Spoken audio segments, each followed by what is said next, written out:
just happened to be 10 years ago that I sensed God calling me to lay down my job at the church I was pastoring at the time, not knowing where I would go, not having any idea, but sensed I needed to be obedient and trust the Lord. The Sunday after I resigned, the doctor called and informed me I had a rare blood disorder, that I would require being on chemo the rest of my life. And here I was between jobs, not sure about insurance and what all that looked like. So that kind of hit me. Shortly after that, my brother was diagnosed with cancer. Then I required surgery. So within about 6 to 8 months, certain things just began to pile up. It was just compounding. I had another family member, while I was actually in the hospital recovering, take his own life.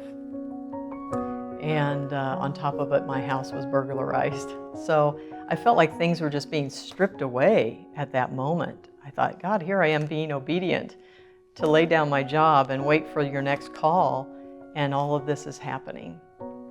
One afternoon, friends felt like they just needed to minister to me and said, we want to take you out to eat. So we all went out to eat, and after the meal, we opened up our fortune cookies, and everybody was going around the table to read their fortunes, and mine was empty. And my friends just were awestruck. They had been journeying with me through this experience and couldn't believe that I wouldn't at least have some hope. And it did kind of hit me at first. I thought, that's kind of how I feel, was like this empty fortune cookie. But the other side of it was, I felt God was saying, I want you to only look at me. You have all the support that I'm providing through the counseling, through friends, through prayer, through the church, through family and loved ones, but I need you to focus on me because I have a great plan.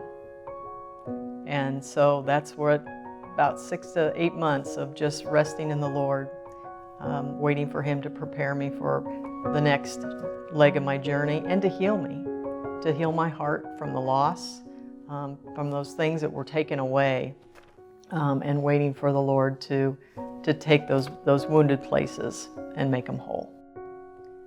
This entire experience came to a place where my brother was able to receive his chemotherapy and radiation, and he seemed to be on the mend. I look back now and I see that laying down that job at the time didn't make any sense to me and my humanness and my human mind, but God had a plan. And it gave me that ability to recover from surgery. It also gave me time to travel to Omaha, where my brother was living at the time, to help him and tend to his needs.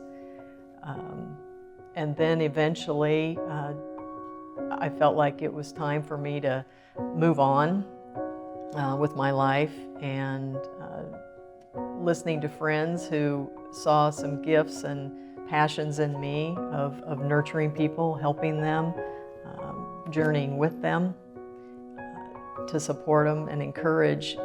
Hospice was placed in my thoughts through a friend who knew me pretty well and who was a hospice nurse, and just said, would you consider maybe being a hospice chaplain? I guess if I've learned anything through my experience with depending on the Lord, to be courageous and not to be dismayed, it would be to carry yourself softly. Don't expect too much of yourself because it's not in your power or your strength.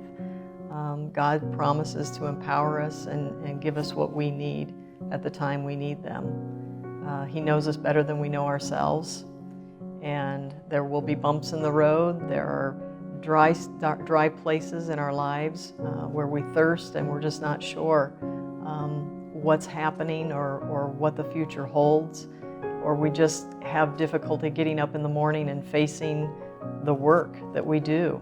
It can be incredibly draining, but we can thirst after the Lord, knowing that He is the one that gives us the courage to continue on.